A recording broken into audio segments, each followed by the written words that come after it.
BJP की सरकार के द्वारा और आम आदमी पार्टी की सरकार के द्वारा दिल्ली में एक अलग ही लेवल की नौटंकी चल रही है। छठी मैया का पर्व आ रहा है, जब से रोज छठी मैया के बारे में गलत सलत बोल रहे हो, कभी कुछ कह रहे हो कभी कुछ कह रहे हो। आ जाओ, हिम्मत है तो देखो ये पानी। मैं आज चैलेंज करता हूँ सौरभ भारद्वाज, तुम्हारी हिम्मत है तो आ जाओ TNT घाट में। अरे बाप रे बाप, इससे तो ये प्रूव हो जाता है कि यमुना पूरी तरह से क्लीन हो गई है। दूसरी तरफ विपक्ष के नेता भी चूक नहीं रहे। काला पानी देख रहे हो, ये केमिकल का पानी है, इसमें कोई कैसे खड़ा होगा, इसको कैसे कोई आचमन करेगा। बदबू भी आ रही है। और ये तो छठ महापर्व तो सबसे बड़ा आस्था का पर्व है। यमुना किनारे पहुंचे हुए हैं और बीजेपी के नेता जगह जगह जाके आपको पानी पी के दिखाते हैं। आज मैं भी आपको यहाँ का पानी पी के दिखाता हूँ।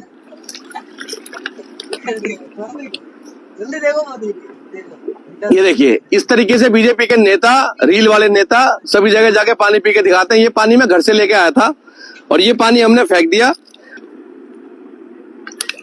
ये देखिए, अब ये पानी का रंग है। क्या रेखा गुप्ता जी इस पानी को पी सकती हैं? नमस्कार दोस्तों, ये हमारे ब्लॉग की पहली वीडियो है और आशा करता हूं कि आप सब लोग इसको बहुत प्यार देंगे, बहुत सारा आशीर्वाद देंगे। बात 15 अक्टूबर की है, दिवाली से जस्ट 3-4 दिन पहले की, जब दिल्ली का AQI 175 था। ठीक कई सारे सूत्रों से, कई सारे मीडिया रिपोर्ट्स में पाया गया, दिवाली वाले दिन AQI लेवल जहाँ पे मेजरमेंट होती है, जहाँ पे पोल्यूशन को रिकॉर्ड किया जाता है, वो सारे के सारे दिल्ली में जितने भी सरकारी AQI सेंटर्स थे सब रात को 12 बजे बंद हो गए थे। किसी की भी रिकॉर्डिंग नहीं आई। नेक्स्ट डे लेकिन जब रिकॉर्डिंग आई, जब उसकी डिटेल्स आई, तो वो 500 से भी पार था। और कई सारी रिपोर्ट्स में सोशल मीडिया पे अवेलेबल है कि कई ऐप्स ने उसको 1500 से लेकर 2000 तक का भी दिखाया। किसी भी देश की, किसी भी राजधानी की आज हालात कुछ ऐसे हैं कि दिल्ली का AQI लेवल पूरे वर्ल्ड में सबसे ज़्यादा हो गया है, यानी कि पूरे वर्ल्ड की सबसे पॉल्यूटेड सिटी बन गई है दिल्ली।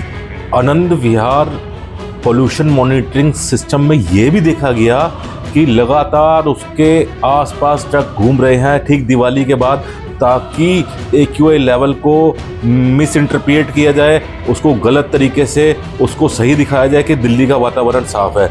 ये साफ तौर पे सरकार की मंशा दिखाता है।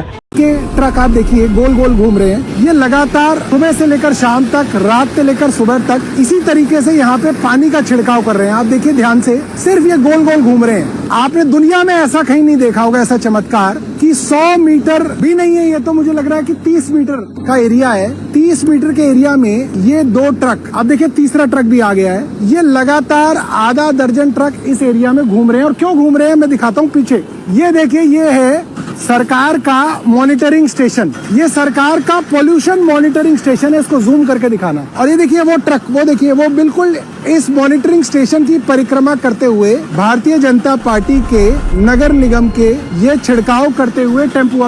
उसके बाद दिल्ली की मुख्यमंत्री ने एक वीडियो जारी करके बताया, उसके एवज में उन्होंने जवाब दिया। पिछले जो सरकारों के दौरान दिवाली वाले दिन का जो डाटा था और अगले दिन का डाटा था, हमारे कार्यकाल में वो डाटा कम हुआ है, बढ़ा नहीं है, कतई नहीं बढ़ा है। तो आप ये कहेंगे इस बार तो आप कह रहे जी पटाखों की परमिशन भी थी, बाकी चीज़ें भी थी, तो भी वो जो गैप है दिवाली से पहले का और दिवाली के बाद वाले दिन का, वो कम हुआ है। दिवाली से अगले दिन दिल्ली में इतना डेंस पॉल्यूशन था कि लोगों का सांस लेना भी दुश्वार हो गया था। जो लोग सिगरेट नहीं भी पी रहे थे, वो दिन की 100 सिगरेट के बराबर धुआं खींच रहे थे। ये हालात हो गए थे दिल्ली के अंदर और आज भी ये हालात हैं। अभी भी इसमें कोई सुधार नहीं आया, बहुत मेजर सुधार नहीं आया, थोड़ा बहुत सुधार आया है।